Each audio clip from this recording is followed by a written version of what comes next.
नमस्ते दोस्तों, स्वागत है आप सभी का मेरे चैनल में। आज आपको मैं सुनाने जा रही हूँ गौ माता ने स्त्रियों को कौन सा श्राप दिया था जो आज भी भुगत रहे हैं। इस कहानी के बारे में आप सभी को ये मेरा वीडियो कैसे लगा मुझे कमेंट्स में ज़रूर बताइए। और दोस्तों साथ ही साथ मेरे चैनल को लाइक और सब्सक्राइब करना ना भूलें। तो शुरुआत करते आज की कहानी की। गौ माता ने स्त्रियों को कौन सा श्राप दिया था जो आज भी भुगत रहे हैं।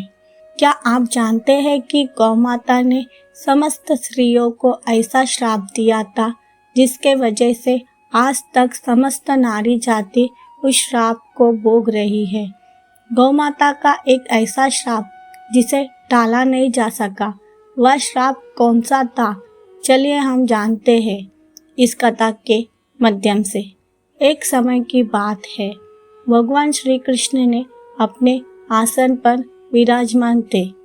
तभी उनके पास देवर्षि नारद आए और कहने लगे, हे प्रभु, मैं आज मृत्युलोक के भ्रमण कर रहा था। तभी एक स्त्री ने पूछा कि पहले स्त्रियों के बच्चे होते थे तो वह पैदा होते ही चलने लगते थे, परंतु अब ऐसा नहीं है। आखिर ऐसा क्या हुआ प्रभु? मुझे इस प्रश्न का उत्तर जानना था, इसलिए मैं आपके पास आया हूँ। कृपया मुझे आप इस प्रश्न का उत्तर बताइए। तब भगवान श्री कृष्ण कहने लगे, हे देवर्षि नारद, तुम्हारा यह प्रश्न समस्त स्त्री जाति के लिए अत्यंत महत्वपूर्ण है। अगर तुम इस प्रश्न के उत्तर को जानना चाहते हो तो ठीक है, मैं तुम्हें एक प्राचीन कथा सुनाता हूँ। तुमको इस कथा के माध्यम से पता चल जाएगा कि किस वजह से स्त्री का बच्चा पैदा होते ही चल नहीं पाता है।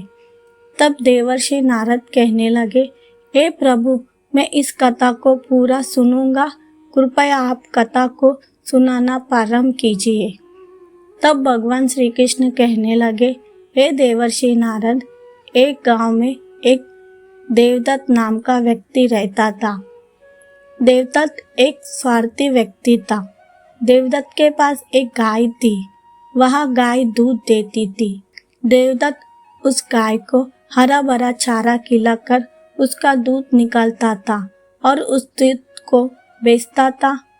देवदत्त गाय का दूध खुद भी पीता था और अपने परिवार वालों को भी पिलाता था।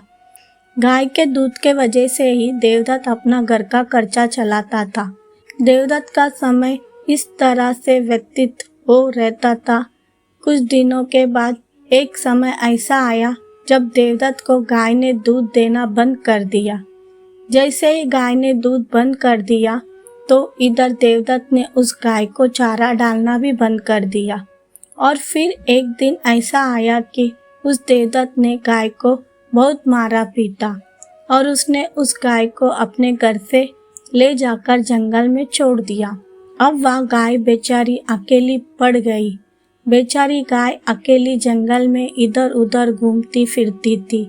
उस जंगल में भगवान विष्णु का एक प्राचीन मंदिर था। फिर एक दिन वह गाय उस मंदिर में पहुंच गई और वह जाकर भगवान से विनती करते हुए कहने लगी, हे प्रभु, मैं आपसे यह विनती करती हूँ कि आपने हम गाय की योनि में डालकर कितना गलत काम किया है। भगवान श्री कृष्ण कहने लगे, हे देवर्षि नारद, वह गाय आगे कहती है, देखिए प्रभु, जो आपके द्वारा बनाई गई 84 लाख योनियाँ हैं, उनमें से सर्वश्रेष्ठ योनि मनुष्य की मानी जाती है। और वह मनुष्य कितना पाप और कितना दुष्कर्म करता है। वह गाय आगे कहती है, जब तक मैं अपना मालिक को दूध देती रही तब तक मेरा मालिक ने मुझे अपने घर पर रखा और हरा भरा चारा खिलाया, और जैसे ही मैंने दूध देना बंद कर दिया तो उसने मुझे चारा भी नहीं डाला। इतना ही नहीं, उसने तो मुझे घर से बाहर ही निकाल दिया। अब मैं इधर उधर भटक रही हूँ। अब जंगल में चारा खाकर मैं अपना पेट को भर रही हूँ।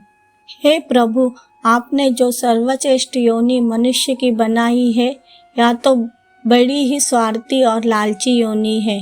भगवान श्री कृष्ण कहने लगे, ए देवर्षि नारद, धीरे धीरे समय बीतता गया।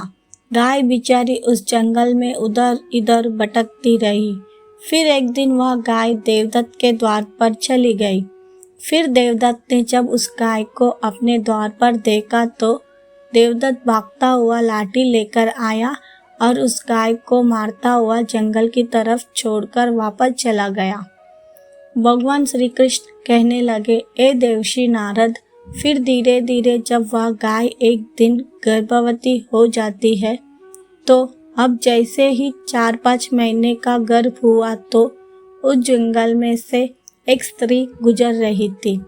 उस स्त्री ने जैसे ही उस गाय को देखा तो उसने मन में सोचा कि यह गाय तो गर्भवती है। मैं एक काम करता हूँ, इस गाय को अपना घर पर ले जाती हूँ। जब इसका बच्चा हो जाएगा तो ये गाय मुझे दूध देने लगेगी।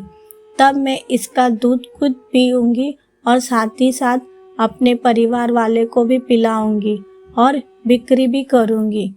लेकिन जैसे ही वह स्त्री उस गाय को पकड़ने के लिए अपने पति को बुलाने के लिए घर चली जाती है और जब वह दोनों पति पत्नी वापस उस गाय को पकड़ने के लिए आते हैं तब तक वह गाय वहाँ से चली जाती है। धीरे धीरे और समय बीतता गया। भगवान श्री कृष्ण कहने लगे, ए देवर्षि नारद, जब उस गाय को प्रसव का समय नजदीक आया तो उसने जंगल में एकांत और सुरक्षित जगह पर जाकर एक बछड़े को जन्म देती है। भगवान श्री कृष्ण कहने लगे, ए देवर्षि नारद, उस गाय का प्रसव के कुछ समय बाद वही स्त्री उस जंगल में घास काटने के लिए गई और जैसे ही उसने दूर से देखा कि एक गाय ने अपने बच्चे को जन्म दिया हुआ है तब वह स्त्री उसके पास गई और उसने ध्यान से देखा तो बोली कि अरे ये तो वही गाय है, इस गाय ने तो बछड़े को जन्म भी दे दिया। चलो अच्छा ही हुआ। वह स्त्री सोचती है कि अब मैं इस गाय को पकड़कर अपने घर ले जाऊंगी। फिर जैसे ही वह स्त्री अपने पति को बुलाने के लिए जाने लगी थी तभी गाय उस स्त्री को कहती है, हे बहन, आज तुम मेरे ऊपर एक परोपकार कर दो, या मेरे जो बच्चा है या नीचे पड़ा हुआ है इसे उठाकर तुम मेरे गर्दन के ऊपर रख दो। मैं अपने बच्चे को लेकर किसी सुरक्षित जगह पर चली जाऊंगी क्योंकि यह मेरा बच्चा 8 महीने के बाद चलने लायक हो पाएगा। 8 महीने बाद अपने पैरों पर चलेगा। भगवान श्री कृष्ण कहने लगे, हे देवर्षि नारद, जैसे अभी ये वैसे पहले नहीं था। पहले गाय का बच्चा 8 महीने के बाद ही अपने पैर पर चलने का लायक हुआ करता था।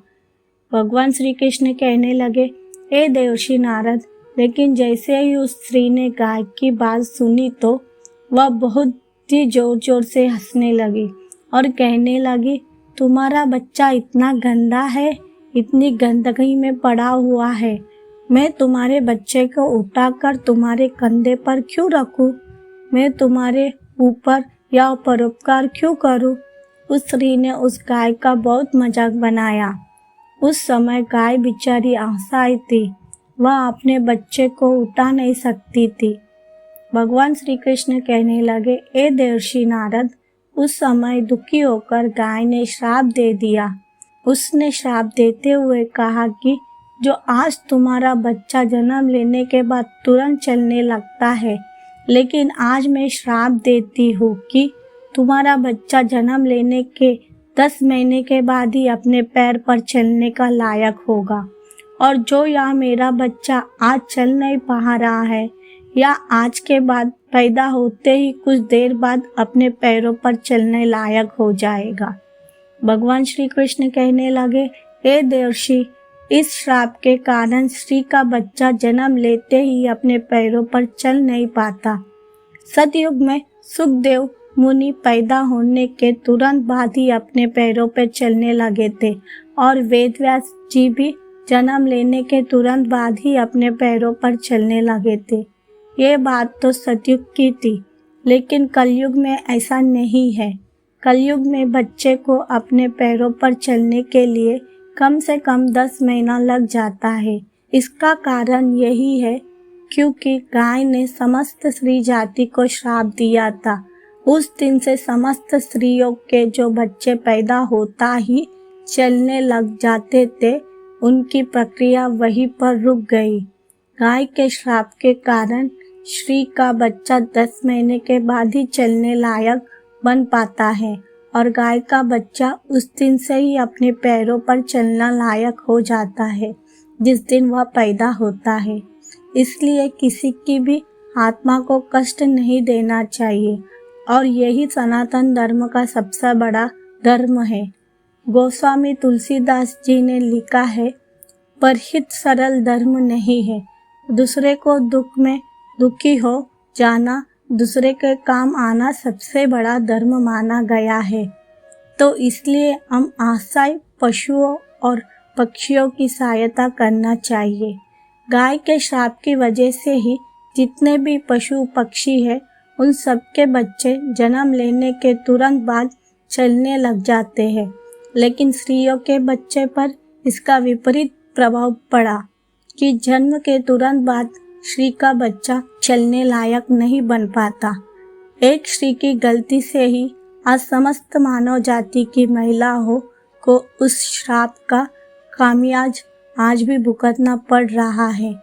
दोस्तों, हम फिर मिलेंगे एक नई कहानी के साथ। आज का ये वीडियो आप सभी को कैसा लगा मुझे कमेंट्स में ज़रूर बताइए और साथ ही साथ मेरे चैनल को लाइक और सब्सक्राइब करना ना भूलें। Thank you friend.